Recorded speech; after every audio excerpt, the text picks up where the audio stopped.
Le péché originel, bien entendu, est de nature sexuelle, hein. C'est-à-dire que, avant toute chose, Adam et Ève, comme vous le dit le texte, ils se retrouvèrent nus et ils eurent honte, hein. Bon, alors que quand on vient au monde, on vient nu et franchement, on n'en a pas spécialement honte. Et vous savez, moi j'ai écrit le mensonge universel parce que je suis tombé sur ce texte lors de l'écriture de mes livres, notamment les deux livres d'Enoch, hein, Enoch, Dialogue avec Dieu et les anges, et le livre des secrets d'Enoch. Enoch m'a obligé à faire des recherches extrêmement poussées dans la littérature sumérienne. Je suis passé deux, trois fois sur ce texte, mais enfin, je ne l'avais pas lu, hein. Je ne me suis pas rendu compte. Il a fallu que, en lisant un ouvrage du professeur Kramer, je crois, que je dis, mais c'est quoi cette tablette Enki et Ninursag, où on a une déesse qui donne naissance à partir d'une côte. Hein, c'est quand même pas commun, hein, parce que n'oubliez pas, Dieu prend une côte d'Adam de laquelle il va fabriquer Ève.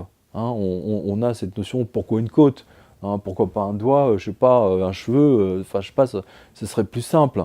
Vous voyez ce que je veux dire, il y a quelque chose qui a jamais collé, tout le monde l'a senti, tout le monde l'a vu.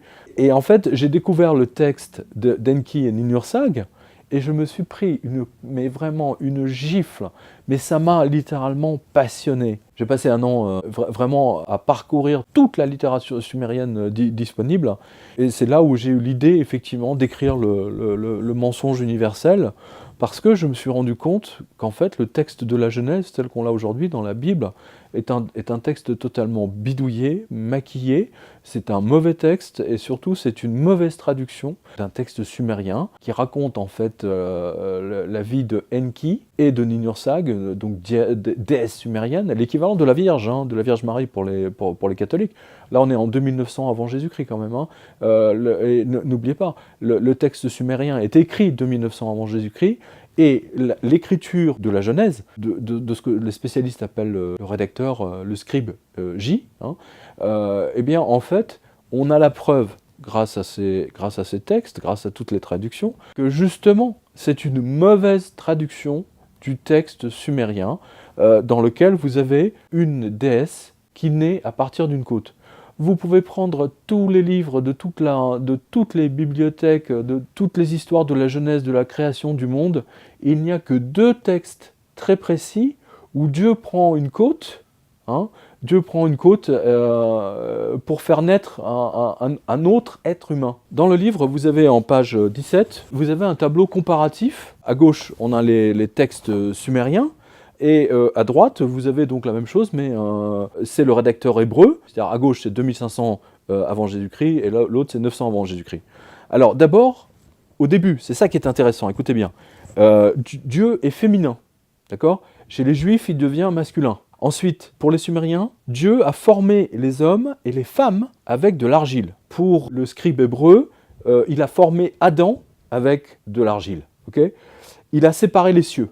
Donc là, vous avez aussi bien sumériens que juifs, Dieu a séparé les cieux. Alors là, ça devient intéressant, c'est que Dieu, chez les Sumériens, vivait en couple, alors que chez les juifs, il est célibataire. Chez les Sumériens, Dieu a une activité sexuelle, mais dans le sens noble, hein, c'est-à-dire de reproduction, c'est-à-dire de création. Hein, alors que chez les juifs, bien entendu, dans le texte hébreu, il est célibataire. Il est visible des êtres humains chez les Sumériens, alors que chez les juifs, il est invisible. Chez les Sumériens à nouveau, il vit dans le jardin de Dilmun. Attention, on trouve déjà le jardin. Hein, il vit dans le jardin de Dilmun, et chez les Juifs, il plane au-dessus du jardin d'Éden. Vous avez une omniprésence des fleuves des deux côtés, hein, ça vous reprenez le texte de la Genèse, hein, il cite même les noms, etc. Vous avez des présences de pierres précieuses, c'est très important. Vous avez des pierres, des pierres précieuses dans tous les sens, hein, c'est très narratif, vous l'avez dans le début du texte de la Genèse. Et alors attention, là on vient au cœur du sujet, si j'ose dire. Vous avez la petite déesse, Utu, qui est séduite par des fruits. Elle est séduite par des pommes, d'accord ? Et en parallèle, donc, 900 ans avant Jésus-Christ, le rédacteur hébreu, donc, qui a mal traduit, enfin on ne sait pas trop ce qui s'est passé, lui il écrit que Ève est séduite par des pommes. Donc vous voyez la similarité. Alors là ça devient très intéressant.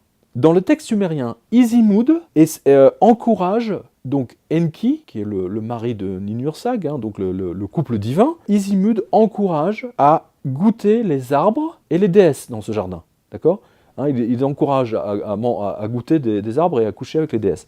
Du côté hébreu, il n'y a que Ève, et elle est séduite par une pomme. Donc vous voyez bien, il y a toujours hein, cette synchronicité, enfin, pas une synchronicité, mais coordination, si je peux dire. Suite à l'union, cette union entre guillemets avec Enki et la déesse, une petite fille naît de la côte de Enki. Elle naît de la côte de Enki. Mais dans le texte sumérien, c'est un jeu de mots. Alors que dans le texte juif 900 ans avant Jésus-Christ, c'est Ève qui naît de la côte d'Adam. Vous voyez que c'est le même texte, c'est évident. Enki découvre qu'il va mourir après avoir mangé les plantes des arbres. Il a mangé une plante, on va pas dire interdite, mais à laquelle il n'aura pas dû toucher. C'est une plante qu'il ne connaissait pas. Hein, voilà.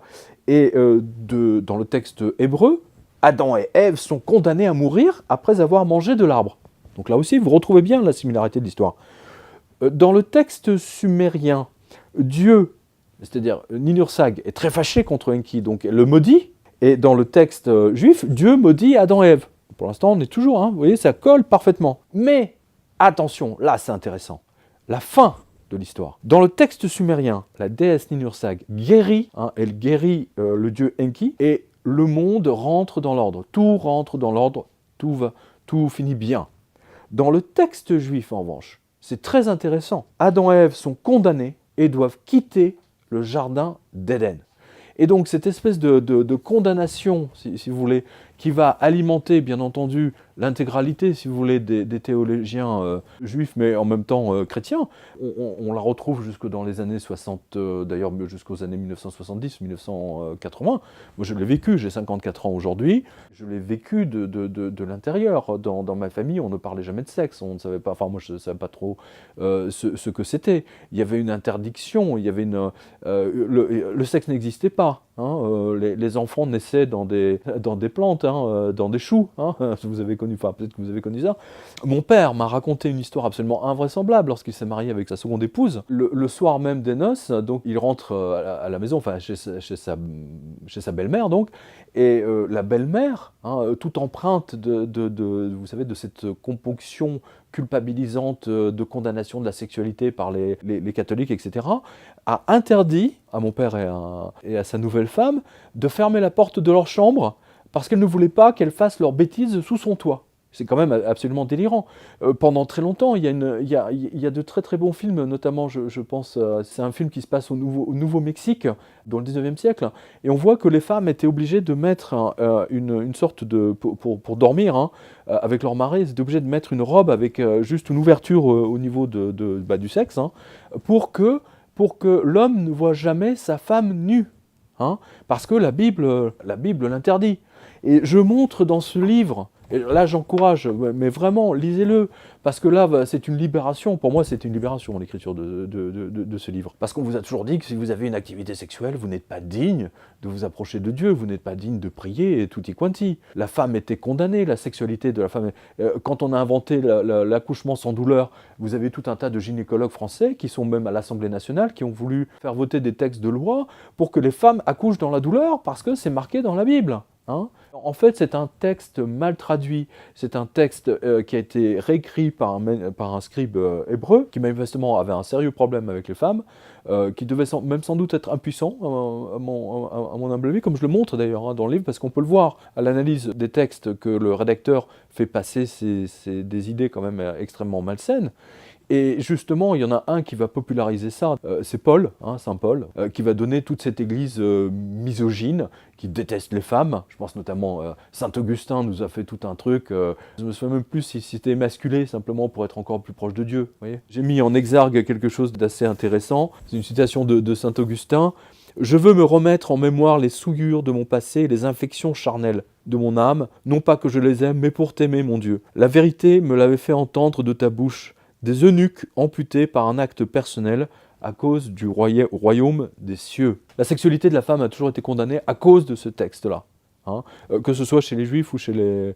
je me souviens, j'avais rencontré un médecin juif qui était très drôle et qui disait « Mais vous catholiques, vous vivez de la culpabilité permanente, mais nous, chez nous, c'est encore pire. »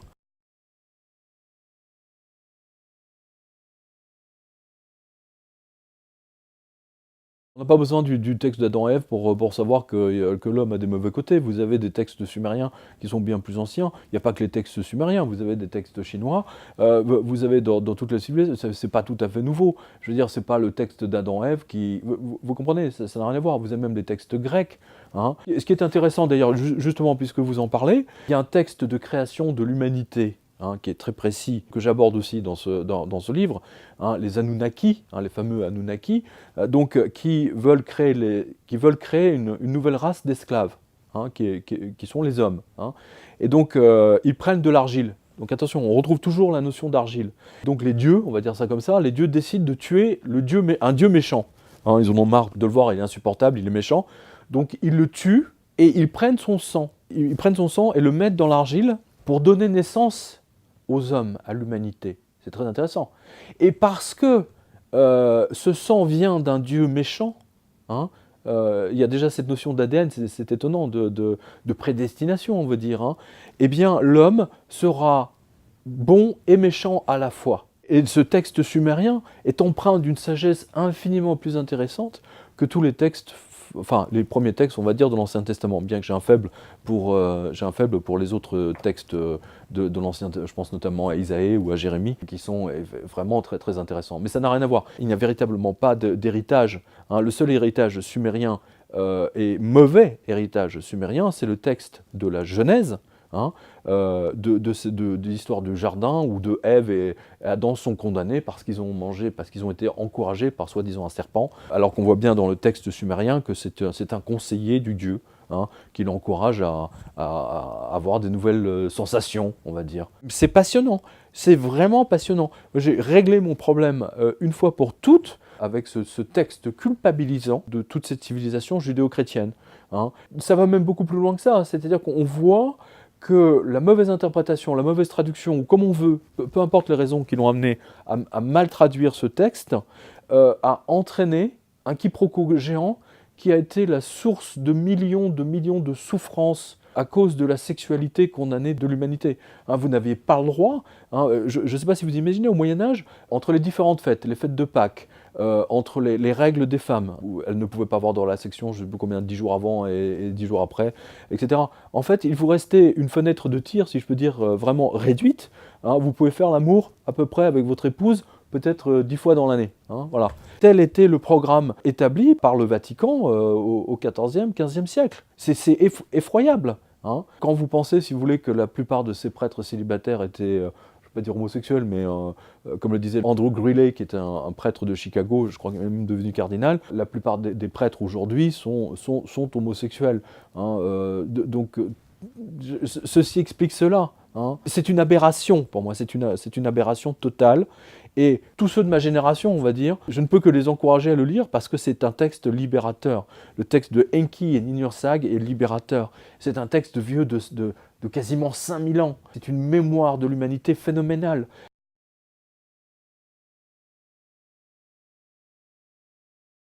Entre Méditerranée et Golfe Persique, cette région que l'historien Polybe nommait Mésopotamie, ou terre entre deux fleuves, irriguée par l'Euphrate et le Tigre, couvrait le territoire de l'Irak actuel.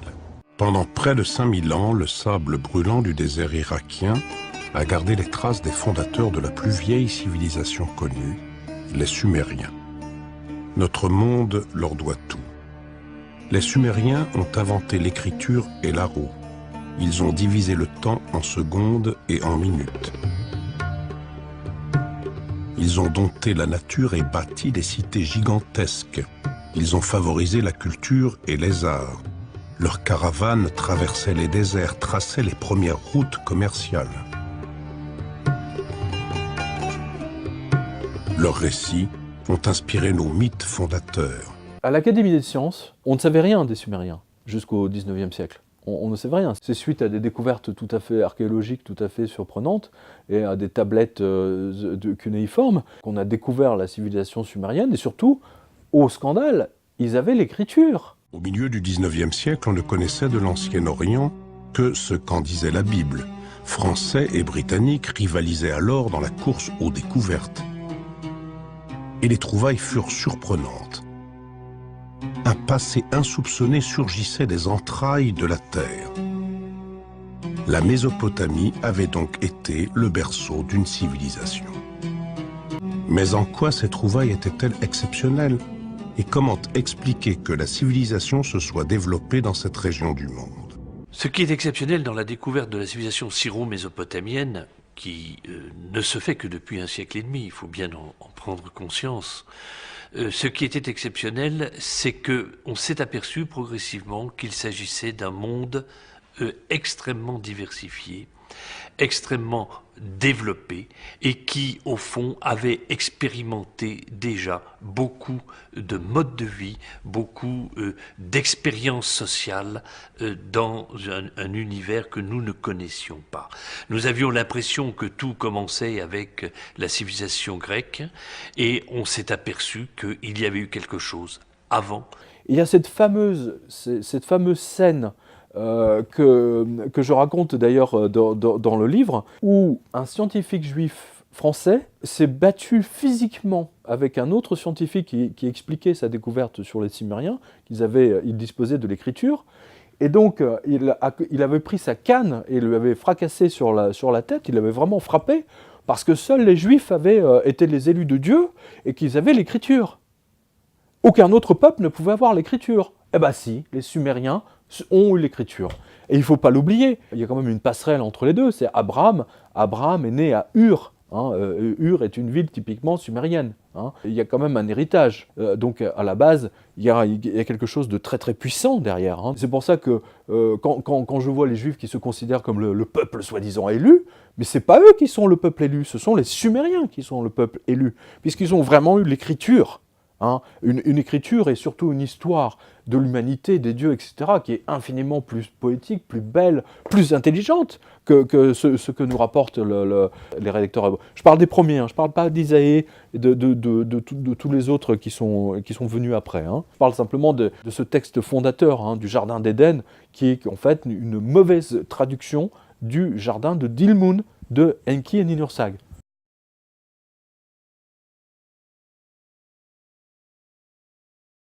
Il y a un tabou parce que, c'est ce que j'explique dans le livre, quand on a découvert Sumer, c'est-à-dire fin 19e, début, d'un seul coup, si vous voulez, on a découvert qu'il y avait tout un savoir de disponible et que là, on touche à des sujets extrêmement sensibles. Or, les grandes universités américaines, anglaises, etc., leur vie dépend des dons financiers de gens très riches, etc. Et s'ils allaient amener un texte destructeur de la Bible, du livre de la Genèse, vous imaginez le scandale. Aucun sumérologue n'a osé monter au créneau publiquement pour dire « voilà le vrai texte du livre de la Genèse », parce qu'ils allaient se faire démolir après, et puis ils allaient se faire retirer leur budget, qui finançait leur recherche sur le terrain, et surtout pour le déchiffrer, parce que déchiffrer un texte, vous avez vu la complexité absolument invraisemblable, surtout tenant compte du fait, si vous voulez, que le texte a évolué. L'écriture cunéiforme a évolué sur quasiment 3000 ans. C'est plus du tout la même au début qu'à la fin. Et c'est pour ça que quand je vois des soi-disant spécialistes qui lisent le sumérien, il faudrait qu'ils m'expliquent de quelle époque ils parlent. Parce que c'est pas tout à fait la même chose. À la limite, c'est carrément des écritures ou des langues différentes.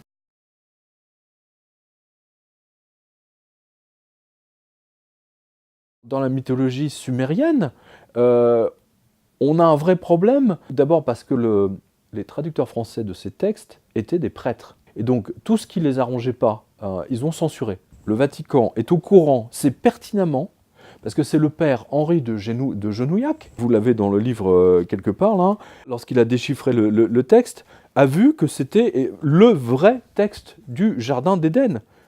Pensez-vous que le Vatican ait fait une communication en 1913 en disant « Attention, nous avons retrouvé le vrai texte du Jardin d'Éden. Voici la vraie signification, voici la véritable histoire. » Le texte de la Bible, de l'Ancien Testament, le livre de la Genèse, n'est qu'une mauvaise traduction. Pas du tout, ils se sont bien gardés, surtout pas. Il a travaillé, donc il a déchiffré la tablette de Enki et Ninursag, qui est au Louvre, et il a publié la première traduction française en 1930, dans une revue très très spécialisé, réservé uniquement aux sumérologues ou assyrologues. Texte cunéiforme du Louvre numéro 62. Donc d'ailleurs, au passage, je remercie le professeur Durand et son assistant pour m'avoir ouvert les portes du département d'assyrologie de la Sorbonne. Parce que j'ai passé beaucoup de temps là-bas pour justement pouvoir donner le texte de Enki et Ninhursag.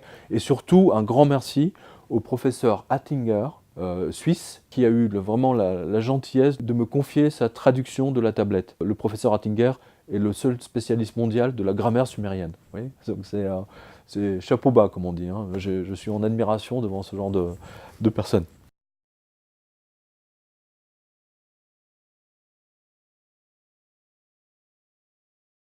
Le fait de donner le vrai texte du Jardin d'Éden, vous leur apportez un savoir, et vous les empêchez de se faire manipuler par la culpabilité, notamment sexuelle. D'accord ? Donc regardez bien l'histoire de l'Église. Au 15e, 16e siècle, il était hors de question que le peuple puisse, pendant la messe, qu'on puisse leur expliquer véritablement ce que disent les évangiles. Ils lisaient les textes en latin.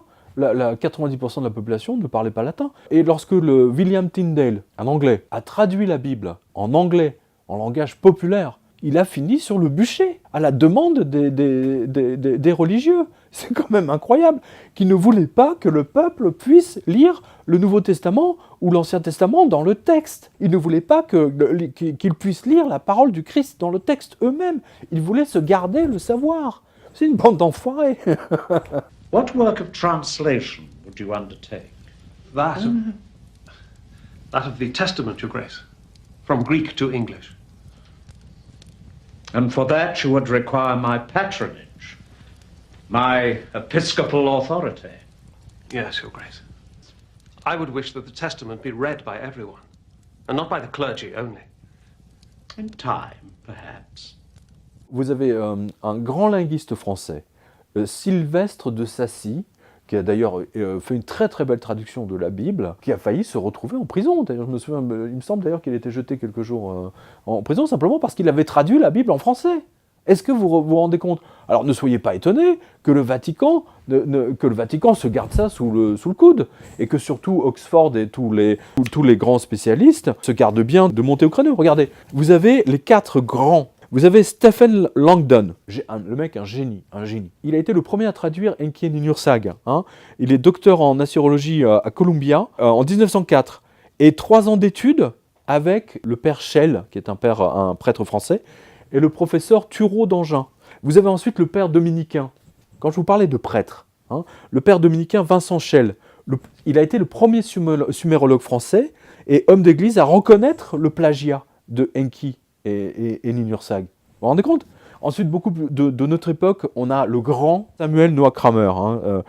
C'est lui qui a le plus insisté sur les parallèles absolument évidents entre Enki et Ninhursag et le livre de la Genèse. Il a écrit également deux livres que je recommande après la lecture de celui-ci, parce que ça vous permet d'approfondir justement votre connaissance, éventuellement votre connaissance. C'est L'histoire commence à Sumer, et avec Jean Bottero, lorsque les dieux faisaient l'homme.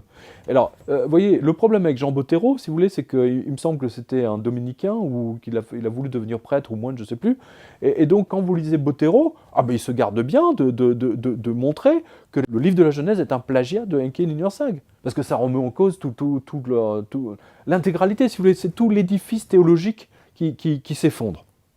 Et ce qui est intéressant d'ailleurs, c'est que la parole du Christ en ressort grandie dans cette affaire.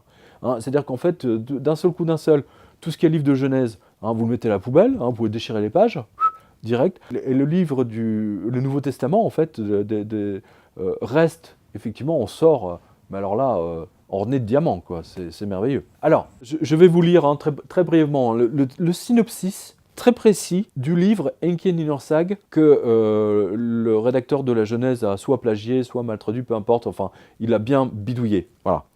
Le narrateur, donc l'auteur du texte, décrit Dilmun et plusieurs villes de Sumer qui sont toutes splendides et immaculées, mais elles ne sont pas finies, elles sont inachevées. Ensuite, l'auteur pose un repère temporel. L'histoire se passe après que Enki, c'est le dieu des eaux, se soit allongé près de sa déesse Nintsikila, qui est en fait qui désigne en fait Ninhursag.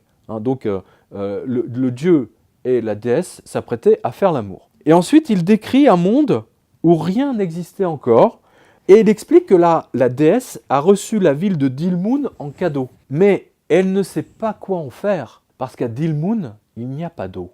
Voilà. Et donc il y a un petit passage où il est décrit ce que Dilmun doit recevoir comme eau, hein, c'est très important, et il ajoute une précision géographique qui est symbolisée par une maison au bord d'un quai. Voilà. Ensuite, il y a des paysans, enfin des humains qui doivent donner des cadeaux à Dilmun, et le narrateur nous explique que Dilmun est vraiment très agréable à vivre. C'est comme le jardin d'Éden en fait, hein, c'est vraiment ça. Voilà.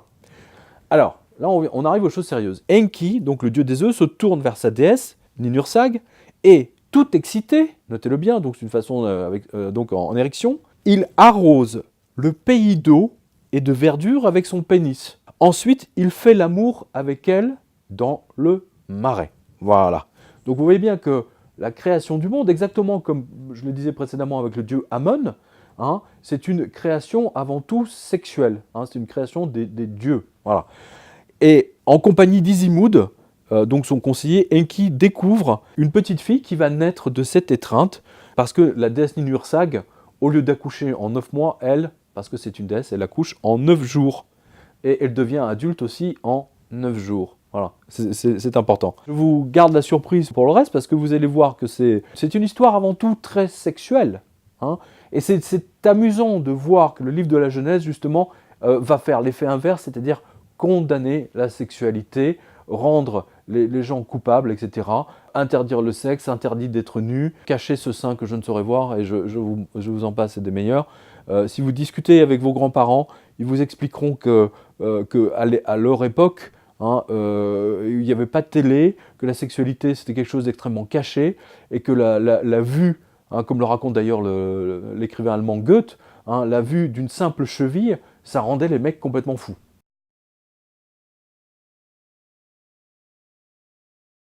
Pour vous expliquer comment j'ai construit ce livre, c'est important. Alors, le chapitre 1, c'est vraiment le secret bien gardé. Hein. C'est vraiment le secret que sumérologues, grands spécialistes, etc. discutent. Vraiment, ils abordent ça entre eux.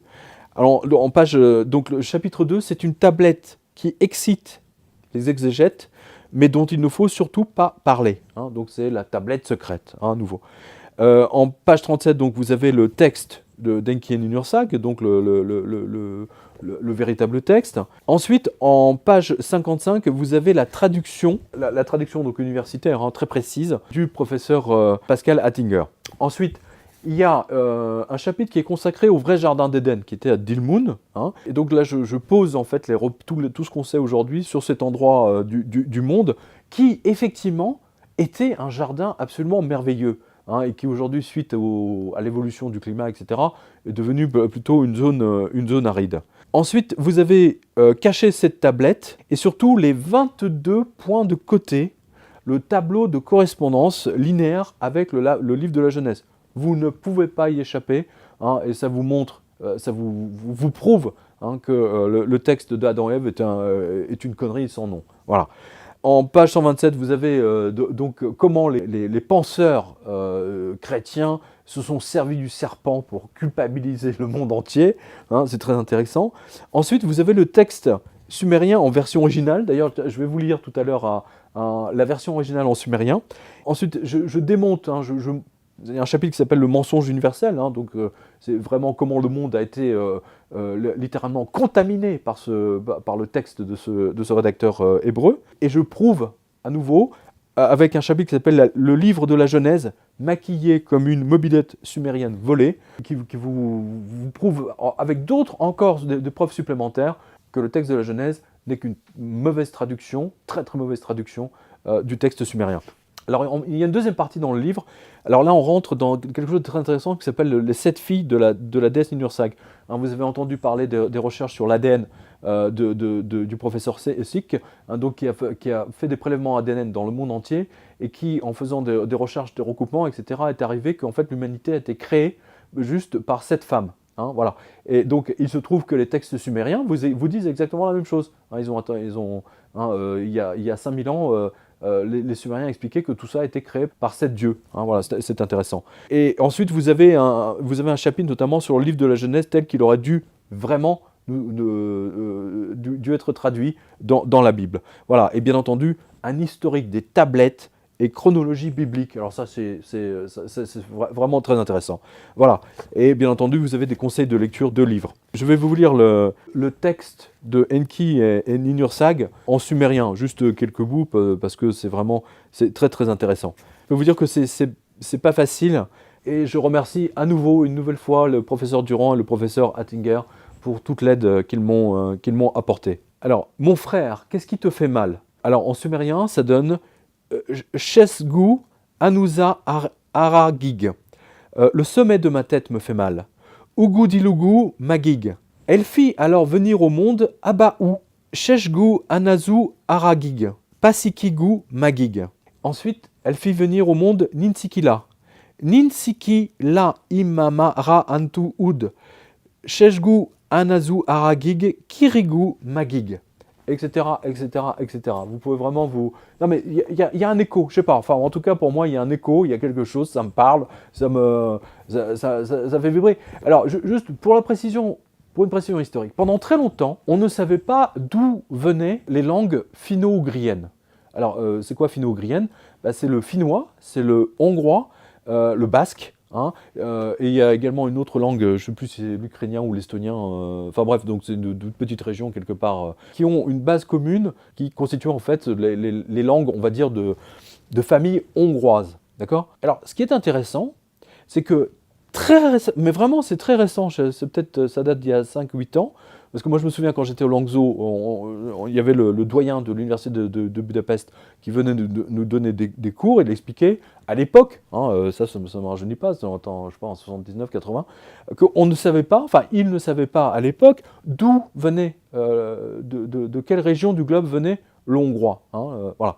Eh bien figurez-vous que c'est une découverte qui a été faite il n'y a pas très très longtemps, 7 ou 8 ans, eh bien figurez-vous que le sumérien d'il y a 5000 ans, eh bien figurez-vous que c'est le hongrois actuel.